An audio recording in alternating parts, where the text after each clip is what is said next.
Viewers, আবারও চলে আসলাম তোমাদের মাঝে ভেরি মোস্ট ইম্পর্টেন্ট প্রশ্ন উত্তর নিয়ে হাজির হয়েছি। যে সকল প্রার্থীরা West Bengal police, KP constable এই সমস্ত পরীক্ষার জন্য প্রিপারেশন নিচ্ছেন, তাদের ক্ষেত্রে কিন্তু আজকের এই ভিডিওটি ভেরি মোস্ট ইম্পর্টেন্ট হতে চলেছে। তাই ভিডিওটি স্কিপ না করে সম্পূর্ণটি দেখার জন্য অনুরোধ রইল। তার আগে বলবো, যে সকল ভিউয়ার্স এখনও পর্যন্ত আমার এই চ্যানেলটি সাবস্ক্রাইব করেননি, তাদেরকে বলো প্লিজ অতি দ্রুত সাবস্ক্রাইব করে দিয়ে আমাদের পাশে থাকুন এবং বন্ধুদের মাঝে শেয়ার করে দিন। চলুন আজকের প্রথম প্রশ্ন দেখে নেওয়া যাক। আজকের প্রথম প্রশ্ন হলো, বিখ্যাত পালকির গান এর গীতকার কে? ভেরি মোস্ট ইম্পর্টেন্ট প্রশ্ন। সলিল চৌধুরী, পুলক বন্দ্যোপাধ্যায়, রবীন্দ্রনাথ ঠাকুর, সত্যেন্দ্রনাথ দত্ত। এক নম্বর প্রশ্নের ক্ষেত্রে কিন্তু একেবারে সঠিক উত্তর হয়ে যাবে option D is the right answer, Satyendranath Dutta. তাহলে বিখ্যাত পালকির গানের গীতকার কে? মনে রাখবেন সত্যেন্দ্রনাথ দত্ত। দু নম্বর প্রশ্ন, ভারতের রুট বলা হয় কোন অঞ্চলকে? ভেরি মোস্ট ইম্পর্টেন্ট প্রশ্ন। আহমেদাবাদ, কোয়েম্বাটুর, দুর্গাপুর, ঝাড়খণ্ড। দু নম্বর প্রশ্নের ক্ষেত্রে কিন্তু একেবারে সঠিক উত্তর যে option C is the right answer, Durgapur. তাহলে দুর্গাপুরকে কিন্তু ভারতের রুট বলা হয়, মনে রাখবেন। 3 নম্বর প্রশ্ন, মানব শরীরে কোন মৌলটি সবচেয়ে বেশি পাওয়া যায়? ভেরি মোস্ট ইম্পর্টেন্ট প্রশ্ন। Hydrogen, oxygen, nitrogen, carbon. 3 নম্বর প্রশ্নের ক্ষেত্রে কিন্তু একেবারে সঠিক উত্তর হয়ে যাবে option B is the right answer, oxygen. তাহলে মানব শরীরে কোন মৌলটি সবচেয়ে বেশি পাওয়া যায়? মনে রাখবেন অক্সিজেন বেশি পাওয়া যায়। 4 নম্বর প্রশ্ন, শিব সমুদ্রম জলপ্রপাতটি কোন নদীতে দেখা যায়? নর্মদা, মহানদী, গোদাবরী, কাবেরী। 4 নম্বর প্রশ্নের ক্ষেত্রে কিন্তু একেবারে সঠিক উত্তর হয়ে যায় option D is the right answer, Kaveri. তাহলে শিব সমুদ্রম জলপ্রপাতটি কোন নদীতে দেখা যায়? মনে রাখবেন কাবেরী নদীতে দেখা যায়। 5 নম্বর প্রশ্ন, বিশ্ব ব্রেইল দিবস কবে পালিত হয়? ভেরি মোস্ট ইম্পর্টেন্ট প্রশ্ন। 30 এপ্রিল, 3 জুলাই, 5 অক্টোবর, 4 জানুয়ারি। 5 নম্বর প্রশ্নের ক্ষেত্রে কিন্তু একেবারে সঠিক উত্তর হয়ে যায় option D is the right answer, 4 জানুয়ারি। তাহলে বিশ্ব ব্রেইল দিবস কবে পালিত হয়? মনে রাখবেন 4 জানুয়ারিতে। 6 নম্বর প্রশ্ন, নিচের কোনটি প্রেমানন্দ মিত্রের সৃষ্ট চরিত্র? ভেরি মোস্ট ইম্পর্টেন্ট প্রশ্ন। ফেলুদা, ব্রজদা, টেনিদা, ঘনাদা। 6 নম্বর প্রশ্নের ক্ষেত্রে কিন্তু একেবারে সঠিক উত্তর হয়ে যাবে option D is the right answer, Ghanada. Next প্রশ্ন দেখে নেওয়া যাক, অর্থাৎ 7 নম্বর প্রশ্ন, ইংরেজি ভাষায় প্রকাশিত ভারতের প্রথম সংবাদপত্র কোনটি? ভেরি মোস্ট ইম্পর্টেন্ট প্রশ্ন। সমাচার দর্পণ, বেঙ্গল গেজেট, অমৃত বাজার, ইন্ডিয়ান মিরর। 7 নম্বর প্রশ্নের ক্ষেত্রে কিন্তু একেবারে সঠিক উত্তর হয়ে যাবে option B is the right answer, Bengal gazette. তাহলে ইংরাজি ভাষায় প্রকাশিত ভারতের প্রথম সংবাদপত্র কোনটি? মনে রাখবেন বেঙ্গল গেজেট। 8 নম্বর প্রশ্ন, রাজ্যপাল হওয়ার জন্য ন্যূনতম কত বছর বয়স হওয়া দরকার? 30 বছর, 35 বছর, 40 বছর, 25 বছর। 8 নম্বর প্রশ্নের ক্ষেত্রে কিন্তু একেবারে সঠিক উত্তর হয়ে যাবে option B is the right answer, 35 বছর। তাহলে রাজ্যপাল হওয়ার জন্য ন্যূনতম কত বছর বয়স লাগে? মনে রাখবেন 35 বছর।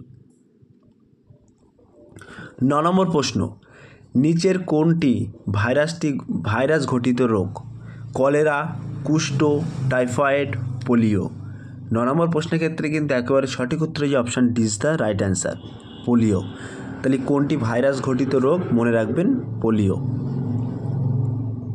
10 নম্বর প্রশ্ন, ক্রেন কোন শ্রেণীর লিভার? ভেরি মোস্ট ইম্পর্টেন্ট প্রশ্ন।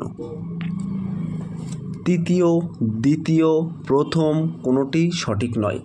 10 নম্বর প্রশ্নের ক্ষেত্রে কিন্তু একেবারে সঠিক উত্তর হয়ে যাবে option A is the right answer, তৃতীয়। তাহলে ক্রেন কোন শ্রেণীর লিভার? এটি কিন্তু ওয়েস্ট বেঙ্গল পুলিশ এবং কেপি পরীক্ষার জন্য ভেরি মোস্ট ইম্পর্টেন্ট। ক্রেন হলো তৃতীয় শ্রেণীর লিভার, মনে রাখবেন। 11 নম্বর প্রশ্ন, সিতারা দেবী কে ছিলেন? অভিনেত্রী, নৃত্যশিল্পী, লেখিকা, গায়িকা। 11 নম্বর প্রশ্নের ক্ষেত্রে কিন্তু একেবারে সঠিক উত্তর হয়ে যাবে option B is the right answer, নৃত্যশিল্পী। 12 নম্বর প্রশ্ন, ভারতের বৃহত্তম লাইব্রেরি ন্যাশনাল লাইব্রেরি কোথায় অবস্থিত? ভেরি মোস্ট ইম্পর্টেন্ট প্রশ্ন। চেন্নাই, মুম্বাই, দিল্লি, কলকাতা। 12 নম্বর প্রশ্নের ক্ষেত্রে কিন্তু একেবারে সঠিক উত্তর হয়ে যাবে option D is the right answer, Kolkata. তাহলে ভারতের বৃহত্তম লাইব্রেরি অর্থাৎ ন্যাশনাল লাইব্রেরি কোথায় অবস্থিত? মনে রাখবেন কলকাতায় অবস্থিত। 13 নম্বর প্রশ্ন, হরপ্পা সভ্যতার মানুষ কোনটির ব্যবহার জানতো না? কুমোরের চাকা, গম, আগুন, লোহা। 13 নম্বর প্রশ্নের ক্ষেত্রে কিন্তু একেবারে সঠিক উত্তর হয়ে যাবে option D is the right answer, লোহা। 14 নম্বর প্রশ্ন, ভারতের কোথায় থেরিয়াম পাওয়া যায়? ভেরি ভেরি মোস্ট ইম্পর্টেন্ট প্রশ্ন। গুজরাট, কেরল, অন্ধ্রপ্রদেশ, তামিলনাড়ু। 14 নম্বর প্রশ্নের ক্ষেত্রে কিন্তু একেবারে সঠিক উত্তর হয়ে যাবে option B is the right answer, Kerala. তাহলে ভারতের কোথায় থেরিয়াম পাওয়া যায়? মনে রাখবেন কেরলে। 15 নম্বর প্রশ্ন, ল্যাপটপ কে আবিষ্কার করেন? সিনক্লেয়ার, কেপানি, আর্থার ওয়ান, কার্ল বেঞ্জ। 15 নম্বর প্রশ্নের ক্ষেত্রে কিন্তু একেবারে সঠিক উত্তর হয়ে যাবে option A is the right answer, Sinclair. So প্রিয় ভিউয়ার্স, ছোট্ট একটি অ্যানাউন্স, আমাদের ডেসক্রিপশন বক্সে হোয়াটসঅ্যাপ গ্রুপ লিঙ্ক এবং টেলিগ্রাম গ্রুপ লিঙ্ক দেওয়া আছে। যদি কেউ যুক্ত হতে চান ওই লিঙ্কে ক্লিক করে সরাসরি যুক্ত হতে পারেন। নেক্সট প্রশ্ন দেখে নেওয়া যাক, অর্থাৎ 16 নম্বর প্রশ্ন, ম্যালেট শব্দটি কোন খেলার সঙ্গে যুক্ত? Very very most important all competitive এক্সামের জন্য। বক্সিং, দাবা, ব্রিজ, পোলো। 16 নম্বর প্রশ্নের ক্ষেত্রে কিন্তু একেবারে সঠিক উত্তরে যে option D is the right answer, polo. তাহলে 16 নম্বর প্রশ্নের ক্ষেত্রে কিন্তু একেবারে সঠিক উত্তর হয়ে যাবে option D is the right answer. 17 নম্বর প্রশ্ন, থালি লোকনৃত্যটি কোন রাজ্যের? ভেরি ভেরি মোস্ট ইম্পর্টেন্ট প্রশ্ন। এই প্রশ্নগুলো কিন্তু একবার হুবাহু বাছাই করা প্রশ্ন। হিমাচল প্রদেশ, গুজরাট, বিহার, কেরল। 17 নম্বর প্রশ্নের ক্ষেত্রে কিন্তু একেবারে সঠিক উত্তর হয়ে যাবে option A is the right answer, Himachal Pradesh. 18 নম্বর প্রশ্ন, নান্দা দেবী জাতীয় উদ্যানটি কোন রাজ্যে অবস্থিত? উত্তরাখণ্ড, মধ্যপ্রদেশ, অসম, উত্তরপ্রদেশ। 18 নম্বর প্রশ্নের ক্ষেত্রে কিন্তু একেবারে সঠিক উত্তর হয়ে যাবে option D is the right answer, Uttar Pradesh. তাহলে নান্দা দেবী জাতীয় উদ্যানটি কোন রাজ্যে অবস্থিত? মনে রাখবেন উত্তরপ্রদেশে অবস্থিত।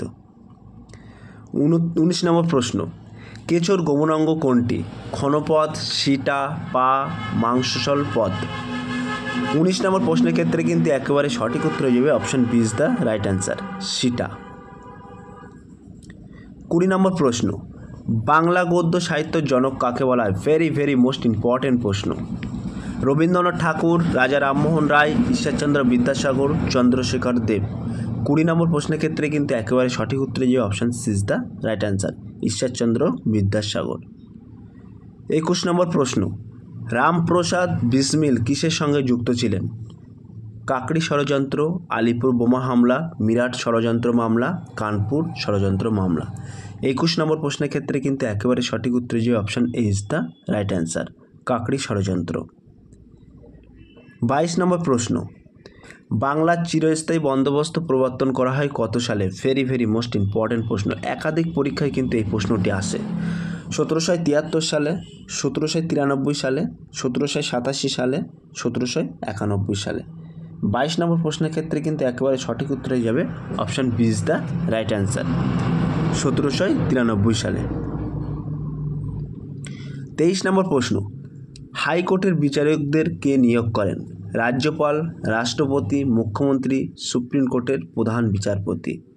23 নম্বর প্রশ্নের ক্ষেত্রে কিন্তু একেবারে সঠিক উত্তর option B is the right answer, রাষ্ট্রপতি। তাহলে হাইকোর্টের বিচারকদের কে নিয়োগ করেন? মনে রাখবেন রাষ্ট্রপতি নিয়োগ করেন। 24 নম্বর প্রশ্ন, 2019 সালে ভারতের কোন শহরে ভারতীয় প্যানোরামা চলচ্চিত্র উৎসব অনুষ্ঠিত হয়? দিল্লি, মুম্বাই, গোয়া, চেন্নাই। 24 নম্বর প্রশ্নের ক্ষেত্রে কিন্তু একেবারে সঠিক উত্তর হয়ে যাবে option A is the right answer, Delhi. 25 নম্বর প্রশ্ন, মায়োপিয়ায় কোন লেন্স ব্যবহৃত হয়? ভেরি ভেরি মোস্ট ইম্পর্টেন্ট প্রশ্ন। অবতল, উত্তল, গোলীয়, বেলনাকার। 25 নম্বর প্রশ্নের ক্ষেত্রে কিন্তু একেবারে সঠিক উত্তর যাবে option A is the right answer, অবতল। তাহলে মায়োপিয়ার কোন লেন্স ব্যবহৃত হয়? মনে রাখবেন অবতল লেন্স। 26 নম্বর প্রশ্ন, ভূত্বকের অধিকাংশ অঞ্চল কোন শিলায় গঠিত? পাললিক, বেলে পাথর, আগ্নেয়, ব্যাসাল্ট। ভেরি মোস্ট ইম্পর্টেন্ট প্রশ্ন। 26 নম্বর প্রশ্নের ক্ষেত্রে কিন্তু সঠিক উত্তর যে option C is the right answer, অগ্নায়। 27 নম্বর প্রশ্ন, পণ্ডিতজি নামে কে পরিচিত ছিলেন? ভেরি মোস্ট ইম্পর্টেন্ট প্রশ্ন। মহাত্মা গান্ধী, মদন মোহন মালব্য, জওহরলাল নেহরু, জয়প্রকাশ নারায়ণ। 27 নম্বর প্রশ্নের ক্ষেত্রে কিন্তু একেবারে সঠিক উত্তর যে option C is the right answer, Jawaharlal Nehru. 28 নম্বর প্রশ্ন, এপি অর্থাৎ অ্যাসোসিয়েটেড প্রেস সংবাদ সংস্থাটি কোন দেশের? ব্রিটেন, রাশিয়া, মার্কিন যুক্তরাষ্ট্র, পাকিস্তান। 28 নম্বর প্রশ্নের ক্ষেত্রে কিন্তু একেবারে সঠিক উত্তর যে option C is the right answer, মার্কিন যুক্তরাষ্ট্র। 29 নম্বর প্রশ্ন, কোন দেশের মুদ্রার নাম রিয়াল? ভেরি মোস্ট ইম্পর্টেন্ট প্রশ্ন। Saudi Arab, Philippines, Singapore, Vietnam. 29 নম্বর প্রশ্নের ক্ষেত্রে কিন্তু একেবারে সঠিক উত্তর যাবে option A is the right answer, Saudi Arab. তাহলে সৌদি আরব দেশের মুদ্রার নাম কি? মনে রাখবেন রিয়াল। 30 নম্বর প্রশ্ন অর্থাৎ আজকের লাস্ট প্রশ্ন, কোনটি সার্কের অন্তর্গত দেশ নয়? মালদ্বীপ, শ্রীলঙ্কা, আফগানিস্তান, চীন। সো প্রিয় ভিউয়ার্স, এই প্রশ্নটি তোমাদের জন্য হোমওয়ার্ক থাকলো। তোমরা সঠিক উত্তরটি বেছে নিয়ে কমেন্ট সেকশন বক্সে কমেন্টের মাধ্যমে জানিয়ে দিও। সো প্রিয় ভিউয়ার্স, এই ছিল আজকের ভেরি মোস্ট ইম্পর্টেন্ট টপিক প্রশ্ন উত্তর। যদি ভিডিওটি ভালো লেগে থাকে প্লিজ লাইক, কমেন্ট এবং শেয়ার করে দিন বন্ধুদের মাঝে। ফিরে আসছি আগামী দিনে তোমাদের জন্য নতুন একটি টপিক ভিডিও নিয়ে।